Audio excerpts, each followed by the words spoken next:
El Sansón de Extremadura, un extremeño que era capaz de acabar él solo con 20 guardias del Vaticano con una barra de hierro, pero que pese a su corpulencia, decían que medía más de 2 metros y pesaba 120 kilos, sorprendió a los propios franceses, a los que le dio muchísimos palos a lo largo de todos sus años que estuvo trabajando para la monarquía hispánica.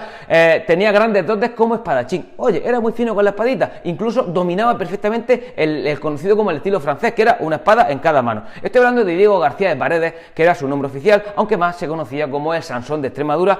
Este extremeño nació en Trujillo. Un día os tengo que hablar de la ciudad de Trujillo porque dio a Castilla otros grandes personajes como por ejemplo fueron Pizarro y Orellana. Bueno, el Sansón de Extremadura, que sepáis que se convirtió en un héroe nacional dentro de la recién nacida monarquía hispánica de los Reyes Católicos.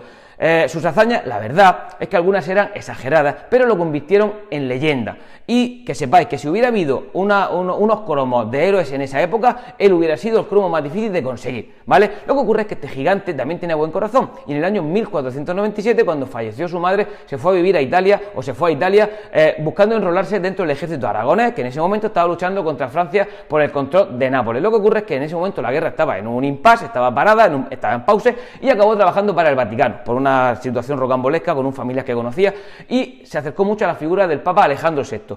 Y llegó un momento en el que trabajando para Alejandro VI llegó su primera gran hazaña, que lo encumbró dentro del imaginario de los héroes de la época, de esta época del inicio de la época moderna. ¿Por qué? Porque luchando contra los turcos logró él solo resistir los ataques de los turcos encima de una fortificación. Allí 3 días aguantó el ataque de los turcos, luego lo apresaron, luego se escapó, mató un montón de turcos y bueno, que sepáis que al final consiguió encumbrarse como una leyenda. Lo que ocurre es que luego cayó en desgracia, el Vaticano lo encarceló, luego se escapó de la cárcel del Vaticano, hasta que al final acabó enrolado en las filas del gran capitán, que era Gonzalo Fernández de Córdoba, otro personaje de leyenda que también os hablaré otro día. Y bajo sus órdenes llegaron las grandes hazañas, o más de estas grandes hazañas del Sansón extremeño. Cuentan, por ejemplo, que junto a 20 compañeros consiguieron doblegar a más de 150 soldados franceses. Luego lo convirtieron en marqués, de nuevo cayó en desgracia, se convirtió en pirata. Bueno, una historia rocambolesca, hasta que al final, en el año 1509, Fernando el Católico volvió a contratarlo, necesitaban del Sansón de Extremadura, y